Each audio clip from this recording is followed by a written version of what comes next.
nk'uko Imana yabimbwiye ni ivy'ukuri, hamwe abantu bose mu byo barose boza baragira akantu kanaka bagenera abakene, nta bakene bobaho mu rusengero.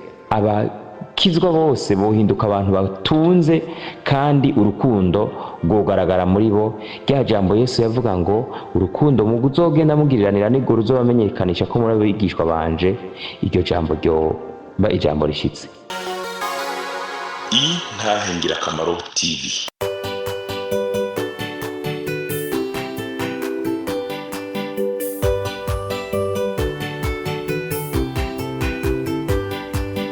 Umwami Yesu arindeze niwatanga amajambo, umunyabyaha ngo renguka wumve iby'ubugingo, atugirira ubuntu akatwiyegereza, amajambo meza cyane yo kunera umunezero, niyo meza ndayakunda ntahatanezera. Yesu nashimwe. Bakunzi b'Intahe Ngirakamaro, ndabaramukije cyane. Imana ishimwe ko itwongeye akajya ko kuvugana. Ni Fabrice nifasha ngiye kubashikiriza igikorwa gishasha cyo mu Ntahe Ngirakamaro. Nyaza ko benshi munzi kuzi Intahe Ngirakamaro Yesu Kristo yambwiye kuyitanguza muri 2020 hari mu kwa kabiri, kugira ngo mfashe abantu cyane cyane bataja kuri YouTube, kugira ngo nze ndabaronderera ibishinga ntahe bifasha, kandi kugira ngo nze ndabigisha ijambo ry'Imana. Bana mwijuru yarabimfashije kugeza no munsi. Iyo ryo ndayikoze tariki 10 z'ukwezi kw'icenda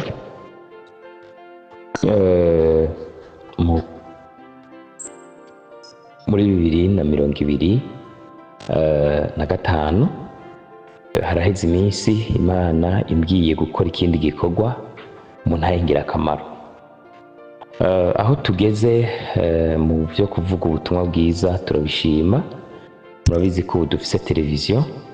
Ibyo byose Imana yo mwijuru niyo tubikesha, kandi niyo yadutumye. Ubu sinyikora jenyene, nabitanguye nkora jenyene, ubu ndakorana n'abandi, kandi turi urwego rukomeye. Imana yo mwijuru yaduhezagiye, turakora ata muntu n'umwe dusabye imfashanyo, turigize. Imana yo mwijuru niyo dukorera. Dukenera udukoresho dutandukanye. Iyo kubera ari televiziyo dukenera kamera, dukenera n'utundi tuntu tuba tujanye n'ivyo, tugakenera amamega. Ibyo byose Imana yarabitanze. Nta bufasha dukura hanze, nta bufasha dukura mu bandi bantu. Abagize Intahe Ngirakamaro bake atari benshi. Umuntu wese usanga afise gisata akoreramwo ibijanye n'amahera, novuga ko ari umwe biraba, umwe ujejwe ivy'ubuhinga, novuga ko ari umwe. Abavuga ubutumwa bwiza cyane cyane ni batatu. Hanyuma abandi kumbure baradusengera. Imana yo mwijuru rero haraheze iminsi itari myinshi ariko ndasenga. Imana ikimpa nk'uko yangendereye mu gutanguza Intahe Ngirakamaro, ikimpa gutanguza igisata gishasha cyo gufasha abatishoboye, nk'uko ijambo ry'Imana ribivuga mu Bigalatiya igice cya 6 umurongo w'10, nk'uko handitse ngo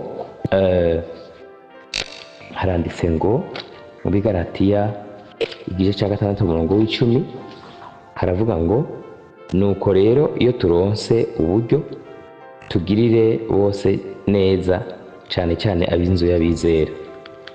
Imana yo mwijuru yarangendereye, iranyibutsa ko gutanga ikigira 10 ndagitanga mu rusengero.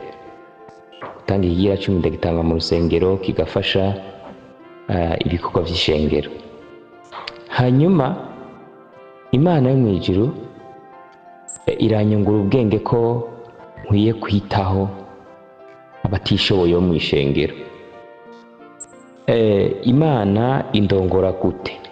Indongora ko nk'uko iyo umuntu arose 100 aritanga mu rusengero mu buryo buzwi, mu buryo mbere banamwandikira. Ibindi bikorwa byose murazi umuntu ntarinda kwandikisha amashikanwa n'ubundi bwitanga usanga aba mu rusengero, ariko ikigira 10 murazi hariho amashengero batandika, hariho nayo batagitanga, ariko muri Pentecote turagitanga kandi bakatwandikira.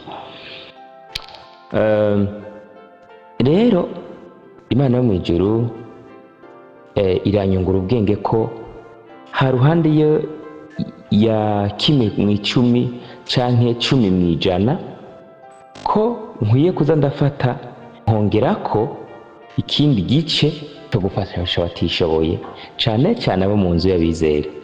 Ico naco kikaba 5%, no kuvuga 5% canke ubusa n'ibice 5 kuri 10. Ndeka ntanguruge akarorero, nk'ubu ndose 100, 10 ndayitanga mu rusengero mu buryo bw'ikigira 10. Kandi vy'ukuri aho ngeze harabo mpora numva ngo biravuna. Jewe kuva mbimenye, kuva nihanye muri 2009 ikigira 10 n'intambara ntigeze ngwana. Oya, Imana yo mw'ijuru yarabintahuje ko mbere ni nkaho novuga ko ari gito, ni akantu gato. Hari abantu numva bivuna, ariko Imana ibatabare. 10 rero ndagitanga mu rusengero kikagenda gufatisha ivy'urusengero. Ariko Imana rero ica inyungura ubwo bwenge ko nkwiye kuza ndongera ko 5 mu ijambo rimwe. Bisobanura ngo jewe ndose 100, amahera nshobora gukoresha icyo ngomba ni 85. 15 sigwanje. Bisobanura ngo 10 nayo gutanga mu rusengero mu buryo bw'ikigira 10, 5 uhereye Imana ikibimbwira no kuca ndayashira kuri konte ijejwe gufasha abatishoboye. Iyo konte yitwa intangirakamaro. Nayuguruje muri Copec. Jewe murabizi sindi mu Burundi. Ibi nguye gufata akanya gato ndabibasobanurira. Imana yambwiye ko ico gikorwa no gitanguza, kandi ko n'abantu bandi bazobishima tuzofatanya. Imana yaciye impa abo kubikorana. Ubu turi komite y'abantu bashika 4 ijejwe ivyo. Bo 3 basigaye ni nabo bajejwe cyane vy'iyo konte. Bo bari mu Burundi, ni nabo bagiye kuyuguruza. Jewe nubwo ndi nk'umufondatere wavyo, ntabwo ndabihagazemo nk'ubiyoboye. Ndumurorerezi nk'abandi kuko ico Imana yantumye naragikoze. Kizoba ikihari nuko buri gihe cyose nimba ndose 100, byumvikana ko 10 ndabiha umurongozi wanje mu rusengero, kabinyandikira kugira ngo bigende bifashe ibikorwa by'urusengero. Hanyuma 5 nkajya ndabishyira kuri ya konte. Nimba ndose 500, bisobanura ko 50 ca ndabitanga mu rusengero mu buryo bw'ikigira 10, hanyuma 25 navyo nkaca ndabishyira kuri ya konte. Bisobanura ngo ica kabiri c'ikigira 10 nzokwama nakigeneye abakene. Ibi si ntivyari bikenewe ko mbivuga, nkuko birivuga yuko ikorwa ukuboko kw'iburyo gukoze uko ibamfu kudakwiye kukimenya, ariko nuko Imana yo mu ijuru yanyunguye ubwo bwenge ko nkwiye kukimenyesha abakurikirana intahe zo muri Minisiteri y'Intahe Ngirakamaro nyene, abakurikirana ibiganiro vy'intahe ngirakamaro ko nabo n'ababikunze bogira nkatwe. Urumva ko turamaze gushikaba igitigiri c'abantu 4 bavyumva kwico gikintu ari ikintu ciza, kandi Imana yanyunguye ubwenge amenyesha ko ubwa mbere yanyibukije ko mu rusengero hari abantu benshi bakenye, hari abantu benshi batiga kaminuza kandi bari baciye ubwenge mu rusengero kandi bakora ibikorwa vy'Imana kubera ubukene. Hariho abantu benshi ushobora gusanga baba mu nzu ziva kandi bubaha Imana. Hariho abantu usanga bakenye kandi bari mu ngoro y'Imana. Nico catumye Imana ibwira abanyisirayeli yuko kuko abakene batazobura kubaho muri bo, ko kizoba kizira ko umunyisirayeli yirengagiza mugenzi we canke mwene wabo. Imana iranyigisha ko iki kintu iyaba bose babigenjeje gutya, mu rusengero nta mukene yosubira kubaho. Hamwe abantu twese mu ishengero twoza turatanga 5% tukabiza turabishira tukabigenera abakene, nta bakene bobaho. Ni ukuvuga ngo ibi ndabivuze kugira ngo niwashima ubifatanya natwe, ariko ntibisigura ngo nicagezwe gishasha Imana itanze, icyo cyahawe jewe ntigihawe mwebwe.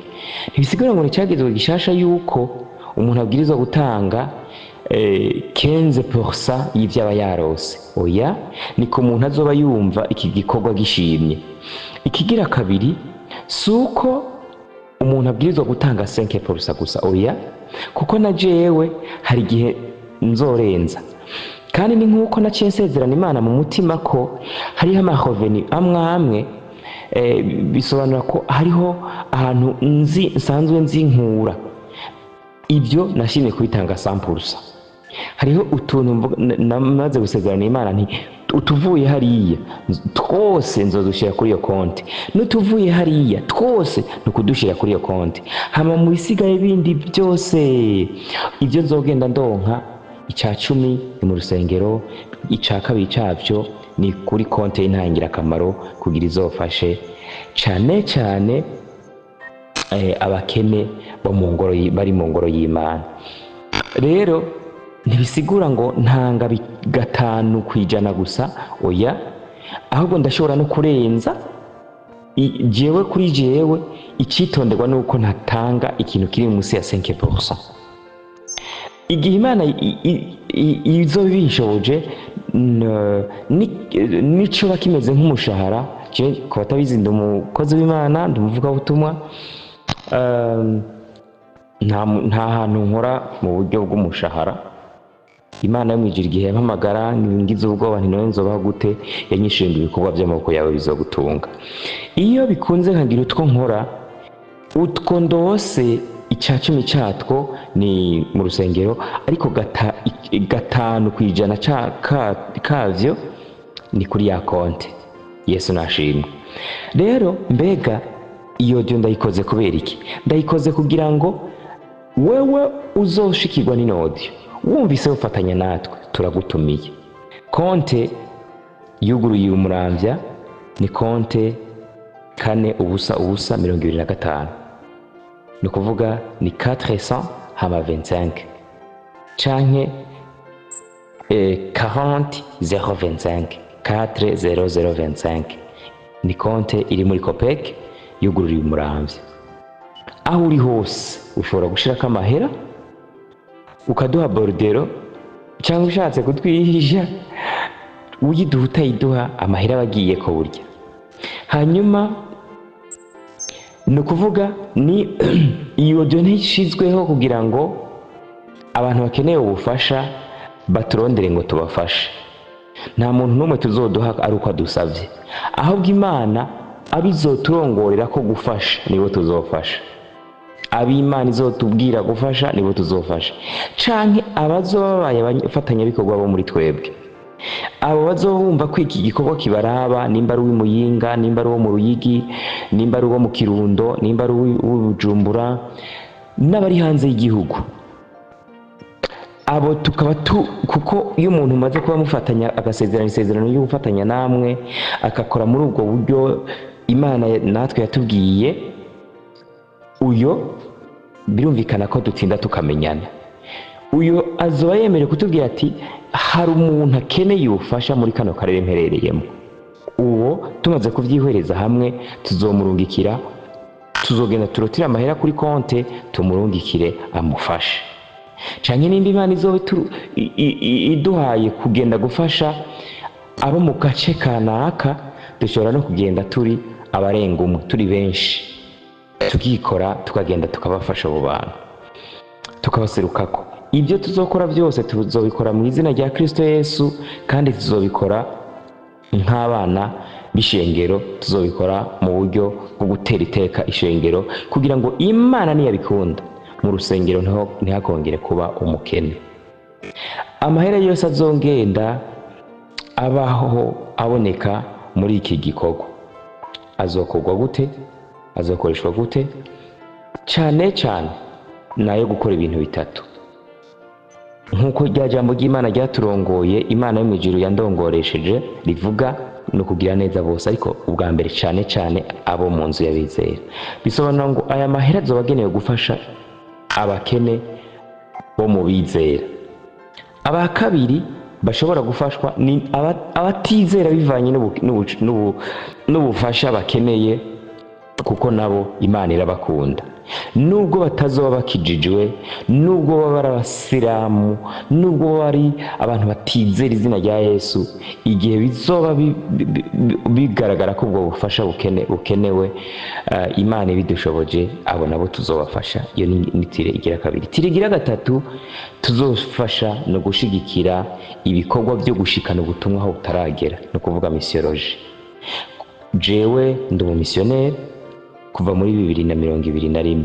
Imana yampamagaye muri 2021 mu kwa kabiri, imbwira ko nkwiye guhagarika ivyo narimwo vyose, harimo integuro za mariage narimwo n'ibintu byo kwiteza imbere, amaproje menshi.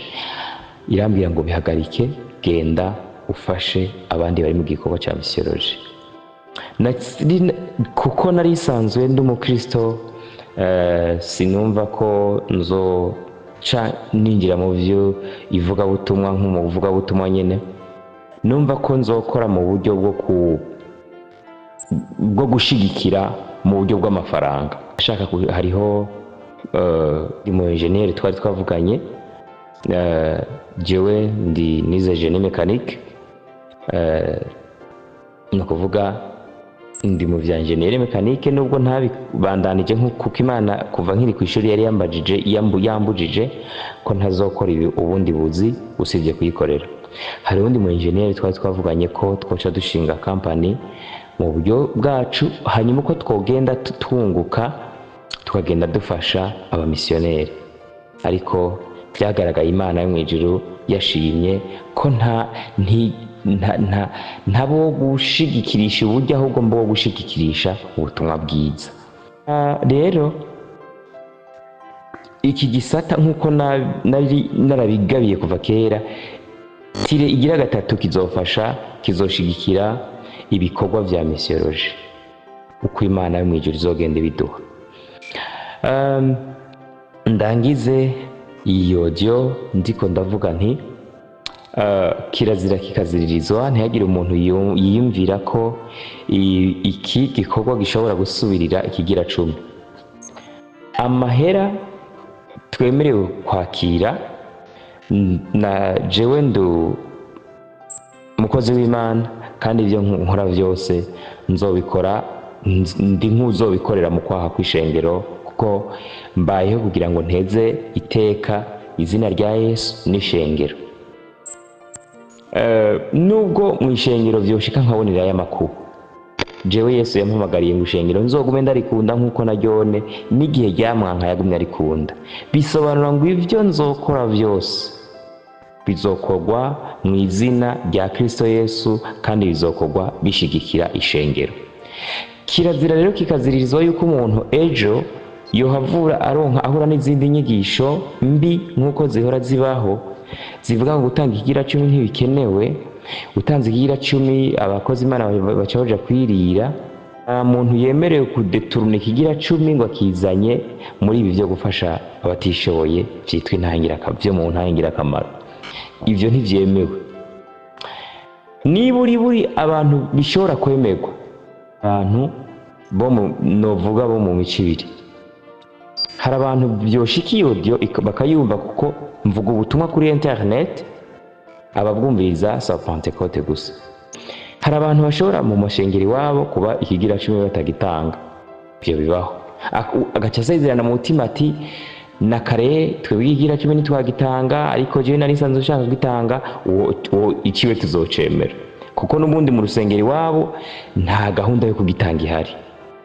Canke shike hari abantu usanga badasenge nga bibaho, ariko bakaba bakunda kugira neza, bakaba babumva bofasha abatishoboye ariko bakabura inzira babicishamo. Uwo rero azanye tinshiriramwo ntitushobora kumubwira ngo ntituvyakira kubera udakijijwe. Nawe nimba azobasezeranye ati ikigira 10 ndagitanga ngayo, uwo ntidushobora kuvyanga.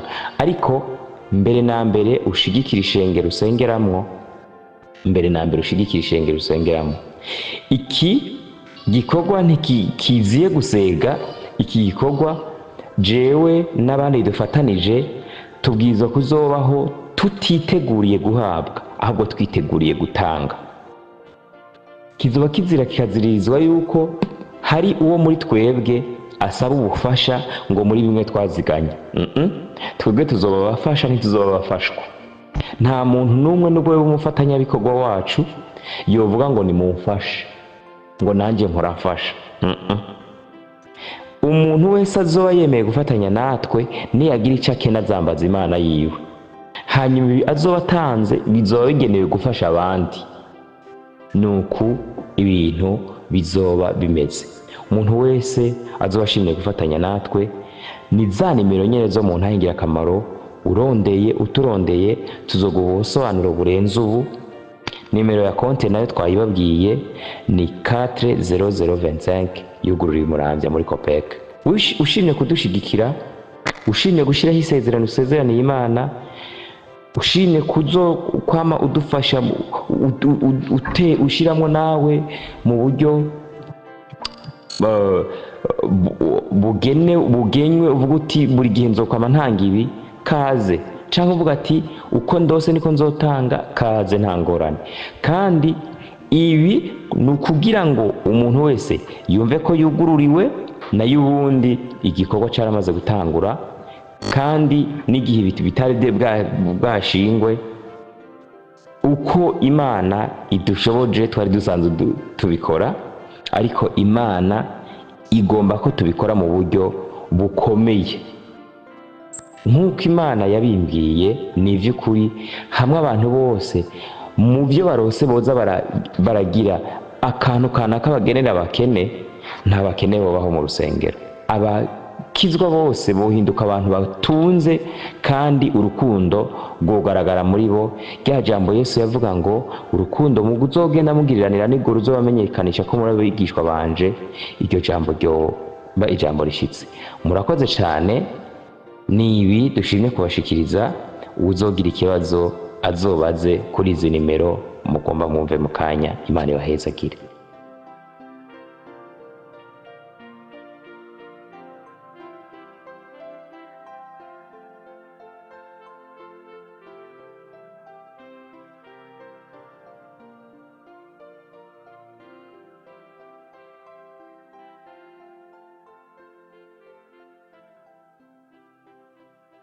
Ukaba nawe ufise intahe wifuza gutanga cyangwa izindi nyigisho, cyangwa ugomba kuduhuza n'ubifise, twandikire kuri ino nimero ya WhatsApp 68 884 981 68 804 canke 68 42 14 47 68 42 14 47. Kaze twiteze intahe zivuye muri mwebwe kugira natwe tuzisangiza abandi. Izina rya Yesu rirusheho guhabwa icubahiro. Kaze, Imana ibahezagire. niyo meza ndayakunda